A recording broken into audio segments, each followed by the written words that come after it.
part of what we're trying to do with the book is to get people to make those connections and to see cars as this determinative force in our lives, whether you drive or not.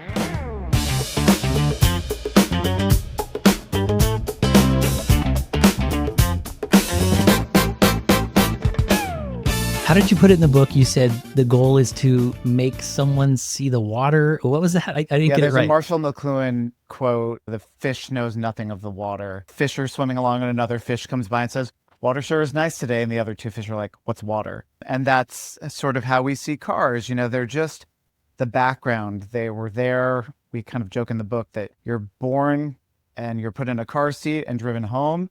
And then a funeral procession takes you in a hearse to the cemetery. And everything is driving in between. And so much so that we just don't question it. It's this huge force. It dictates where we live, how we live, who we socialize with, how we access food, how we access medical care, education, employment, all this kind of stuff. So we want people to see that this was built, it can be unbuilt. Just getting people to see the problem is the first step towards solving it. The title of the podcast, The War on Cars, is exactly that, like trying to use the tools of the oppressor to overthrow the oppressor. The title of the podcast we chose and the approach that we chose on that, which was to not pull any punches, to just really be like, this sucks, this is killing us, this is bad, and we're going to punch it in the head. We're going to just keep punching as long as we have the strength to do that. And a lot of people, oh, it's so provocative, it's so confrontational. Don't you think you need to sort of ease people into it?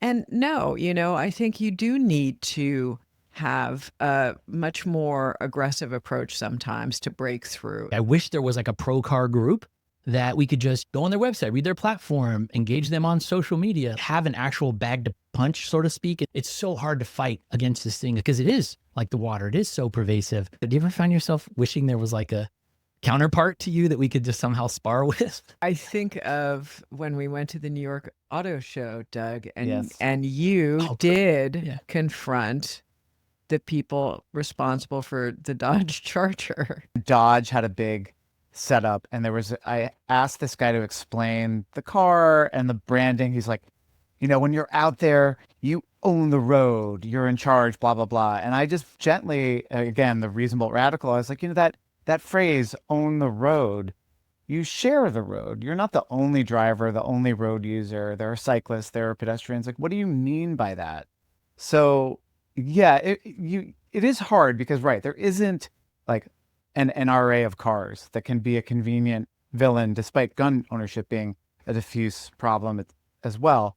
It's sort of like the greatest trick the devil ever pulled was making people their own lobbyists for driving. The car industry doesn't have to send people to the community meeting to advocate for preserving the parking. The residents of the street will do it just for free. It does become challenging in that way. And that's part of the challenge we outlined in the book. It's like it's an even more diffuse problem. I've been thinking about it with the election of Zoran Mamdani, Democratic Socialist. Actually, Katie Wilson just won in Seattle as a mayor. Yeah. Portland has this 6 people of its 12 as Democratic Socialists as well. So there's kind of a moment going on here. And it's made me think, I've been using this analogy of cars are to transportation like billionaires are to our society. I saw that you wrote that. Which I think is maybe a helpful way to look at it. I'm just curious how you all think about this war on cars framing fitting into this current moment where finally, after so long, we have this status quo of the Democratic Party. There's some cracks in the armor, major cracks, but not just people complaining about the cracks, actual candidates who've been elected to influential places now have an opportunity to actually flex some muscle. How do you see the stuff we care about fitting into that? Part of what I love about Mamdani and the other Democratic Socialists is like a lot of what it means to be a Democratic Socialist is to question these institutions and systems that govern our lives. It's just great to see them kind of pulling that thread out and saying like, this whole thing will unravel if we start to question it and we need to build something new. It was always so frustrating to me during the Mamdani campaign when people would ask like, well, how is he going to pay for free buses? But Cuomo would say he wanted to add 5,000 to 10,000 cops, and not a single person ever said, well, how are you going to pay for that? So it's good to see them having the courage of their convictions.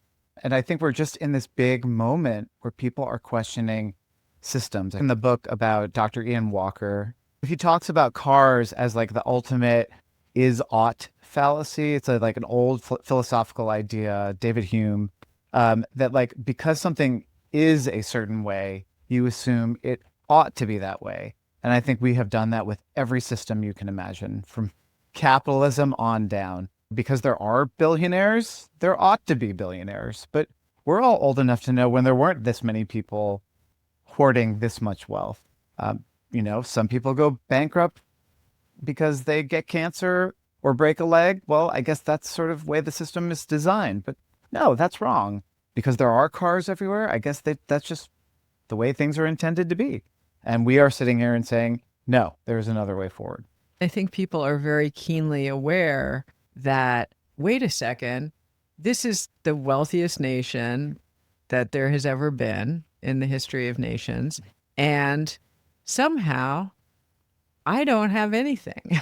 And where is all that wealth? And I think that people are more open to understanding how wealth is locked up in the status quo in places that benefit the few. And so if you look at transit, I mean, there has been a lot of pushback in the Bay Area and Philadelphia, the two examples that I know the most about, where people are like, no, we're going to demand in an organized way that you figure out how to fund these transit systems. That is relatively new. I feel like there's been this sort of, inevitability about, well, that money is going to go away and there's nothing to do about it because we just don't have enough money. I think the idea that we don't have enough money to do good things for regular people is now openly in question. Yeah, definitely. We've got some political things to be excited about. We've got, things happening in the movement that are exciting. And now we've got this amazing book that encapsulates it all and puts it all in one place. Just a fantastic book. You guys are so awesome. I'm so glad you were able to swing by the shed. Good luck with the book tour and everything else. I've been a fan of yours for a long time, so this is really fun. Real honor to be here with you.